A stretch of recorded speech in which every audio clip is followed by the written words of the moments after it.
The Galactic Council chamber stretched vast and circular, its crystalline walls refracting the light of a dozen different suns. Representatives from 47 species occupied their designated pods, each atmosphere-controlled environment tailored to alien biology. The air hummed with translation devices, converting thousands of languages into comprehensible thought streams. Ambassador Orla Chen stood at the human delegation pod, her posture relaxed, almost casual. She wore the standard diplomatic uniform, a simple gray suit that seemed unremarkable compared to the bioluminescent robes and chitinous armor of her fellow ambassadors. Her dark hair was pulled back in a practical bun, and her brown eyes scanned the assembly with professional courtesy. "The human request is absurd," hissed the Vexthari representative, its six-segmented limbs clicking against its podium. "They wish to establish colonies in the Outer Rim. Those sectors are claimed by the consortium." Orla's smile remained patient. "With respect, Representative Kresh, the Outer Rim territories have been unclaimed for 3 centuries. The consortium abandoned those worlds after the Blight." "Abandoned?" The Vexthari's voice rose to a shriek. "We retreated temporarily. Human audacity knows no bounds." The chamber erupted in a cacophony of agreement. Species after species voiced their opposition. Humanity was too young, too aggressive, too unpredictable. They had only achieved faster-than light travel 70 years ago.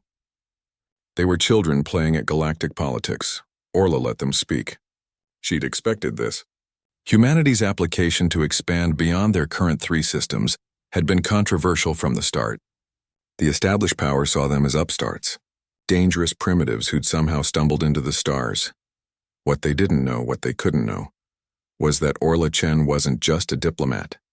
The vote was called. Predictably, it failed. 41 against 6 abstentions. Only humanity voted in favor. "The Council has spoken," announced High Arbiter Quelon, a towering Arthemian whose crystalline form pulsed with authority. "Humanity's expansion request is denied." Furthermore, the explosion came without warning. The human delegation pod erupted in flame and shrapnel.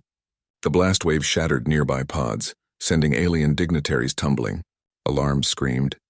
Emergency force fields snapped into place, sectioning off the chamber. Security drones descended like mechanical wasps. Through the smoke and chaos, Orla's body lay crumpled against the far wall, her suit torn and bloodied.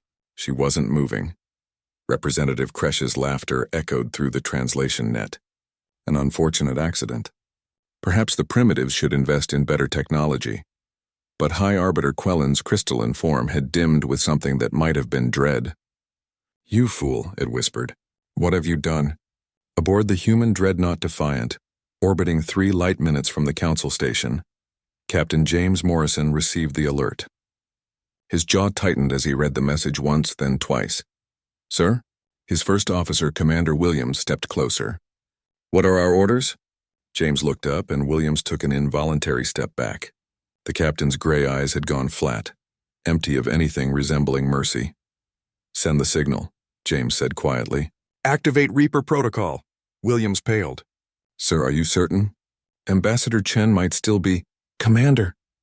James's voice cut like a blade. "Send the signal." The message went out on quantum channels, encrypted beyond any alien ability to decode. Across human space, it reached listening posts, hidden ships, sleeper agents embedded in alien worlds. And it reached something else. Something the galaxy had never suspected existed. In her quarters on the Defiant, what appeared to be a junior medical officer named Sarah Chen straightened, her eyes suddenly alert. On a mining colony in the Perseus sector, a humble engineer named David Chen stopped mid-conversation, his hand moving instinctively toward a hidden compartment. On 17 different worlds in 43 different guises, operatives bearing variations of the same surname received the same message. Orla Chen compromised. Reaper Protocol active. They weren't diplomats.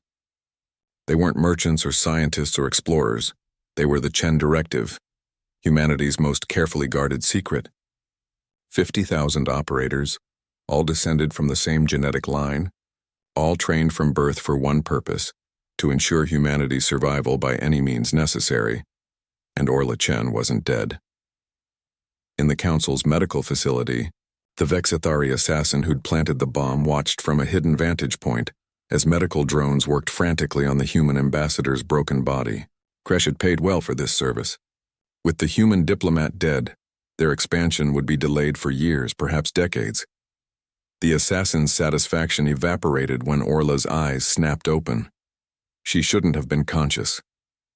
The medical scans showed catastrophic injuries, ruptured organs, shattered bones, massive hemorrhaging. Yet she sat up, casually brushing away the startled medical drones. "I need," she said calmly, pulling IV tubes from her arms, "to make a call." The facility's security tried to stop her. They failed. The assassin watched in horror as the injured human moved with impossible speed, disabling guards with precise, lethal efficiency. She didn't seem to feel pain. She didn't seem human. By the time station security arrived in force, Orla had reached a communications terminal. Her message was brief. "This is Ambassador Orla Chen. I'm alive. Stand down, Reaper protocol. Repeat, stand down." James's response came instantly. "Negative, Ambassador. Protocol is active. We're coming for you." Orla's smile was terrible to behold. "James, brother, let me handle this politically."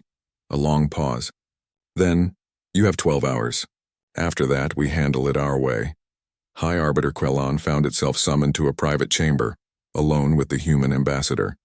Orla sat in a chair, her injuries somehow healed, her suit replaced. She looked perfectly composed.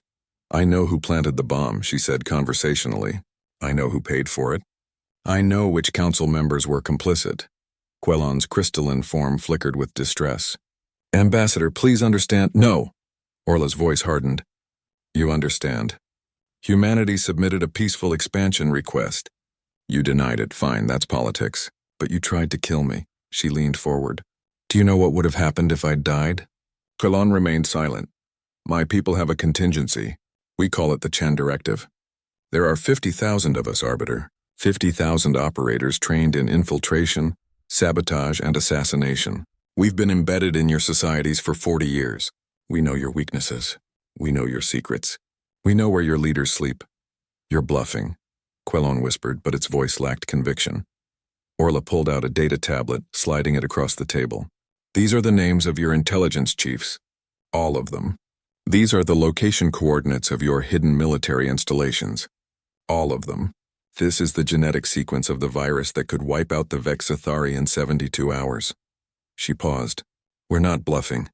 Quelon examined the data and its crystalline form seemed to crack. "This is impossible. How?" "Because while you saw us as primitive upstarts, we saw you as potential threats. We prepared. We always prepare." Orla stood. "Here's what happens next. The council reconvenes in 6 hours. You will approve our expansion request. You will censure those responsible for the attack. And this never happens again. And if we refuse—" Orla's smile returned, gentle and absolutely terrifying. "Then in 12 hours, the Reaper protocol completes its activation. And you'll learn why humans don't make threats, we make promises. The vote passed unanimously. Humanity received rights to 7 Outer Rim sectors. Representative Kresh and 3 co-conspirators were expelled from the council and extradited to human custody. The Galactic Council issued a formal apology. As Orla's shuttle departed the station, James contacted her on a secure channel. "You enjoyed that." "Immensely," she admitted. "But James, next time someone tries to kill me, let's not activate the protocol. The political fallout was a nightmare." "Next time someone tries to kill you," James replied grimly. "I'm not waiting 12 hours." Orla laughed. And the sound was both human and something far more dangerous. The galaxy had attacked a diplomat expecting weakness. They'd found death instead. And now they knew. Humanity didn't need to be the strongest species in the galaxy. They just needed to be the most prepared.